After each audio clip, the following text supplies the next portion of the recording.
24 दिसंबर 999 Christmas ewe की शाम। लोग अपने परिवार के पास लौट रहे थे। कोई छुट्टियां मनाने जा रहा था तो कोई नए साल का इंतजार कर रहा था।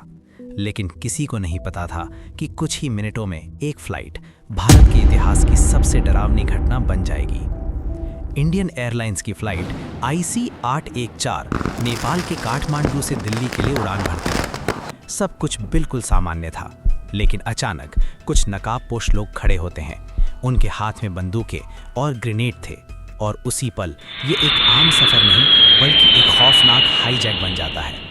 करीब 190 लोग उस फ्लाइट में थे और अब हर एक की जान उन आतंकियों के हाथ में थी। कहानी शुरू होती है 24 दिसंबर 999 की शाम से, जब फ्लाइट काठमांडू से उड़ती है और जैसे ही ये भारतीय हवाई क्षेत्र में प्रवेश करती है, 5 आतंकवादी कॉकपिट पर कब्जा कर लेते हैं और पायलट को मजबूर करते हैं कि वो प्लेन को लाहौर ले जाए। लेकिन पाकिस्तान एयर स्पेस में एंट्री नहीं मिलती और प्लेन को अमृतसर में उतरना पड़ता है। यही वो मौका था जब सब कुछ बदल सकता था, लेकिन देरी होती है और यही देरी एक भयानक मोड़ ले आती है। आतंकी गुस्से में आ जाते हैं और एक मासूम यात्री रुपिन कट्याल पर हमला कर देते हैं। बाद में उसकी मौत हो जाती है। वो इस पूरी घटना का इकलौता शिकार बनता है। अमृतसर से बिना सही तैयारी के प्लेन को फिर उड़ाया जाता है और इस बार ये लाहौर पहुंचता है। वहां थोड़ी देर रुकने के बाद इसे फिर आगे भेज दिया जाता है। अब ये प्लेन एक देश से दूसरे देश भटकता रहता है।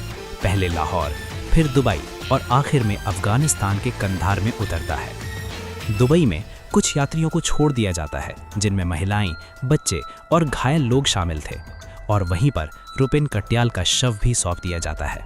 लेकिन असली डर अभी बाकी था। 25 दिसंबर प्लेन कंधार पहुंचता है और वहां तालिबान के लड़ाके उसे चारों तरफ से घेर लेते हैं। अब ये सिर्फ एक हाईजैक नहीं बल्कि एक इंटरनेशनल क्राइसिस बन चुका था। प्लेन के अंदर हालत बेहद खराब थे। लोग डरे हुए थे। कई दिन तक वहीं बैठे रहना, कम खाना और हर पल मौत का डर। भारत सरकार पर दबाव बढ़ता जा रहा था। हर तरफ से सवाल उठ रहे थे, क्या किया जाए, कैसे इन लोगों को बचाया जाए। आतंकियों की मांग साफ थी। वे चाहते थे कि भारत कुछ खतरनाक आतंकवादियों को रिहा करे। शुरुआत में उनकी मांग बहुत बड़ी थी, लेकिन बाद में ये घटाकर 3 लोगों तक आ गई। इनमें सबसे बड़ा नाम था मसूद अजहर, जो आगे चलकर एक खतरनाक आतंकी संगठन का सरगना बना। कंधार में कई दिनों तक बातचीत चलती रही। भारतीय अधिकारी वहां पहुंचते हैं। हर एक पल एक नई उम्मीद और नया डर लेकर आता है। प्लेन के अंदर बैठे लोग बस एक ही चीज चाहते थे, घर वापस जाना। आखिरकार 31 दिसंबर 999 एक फैसला लिया जाता है। भारत सरकार 3 आतंकियों को रिहा करने के लिए मान जाती है और इसके बदले सभी यात्रियों को छोड़ दिया जाता है।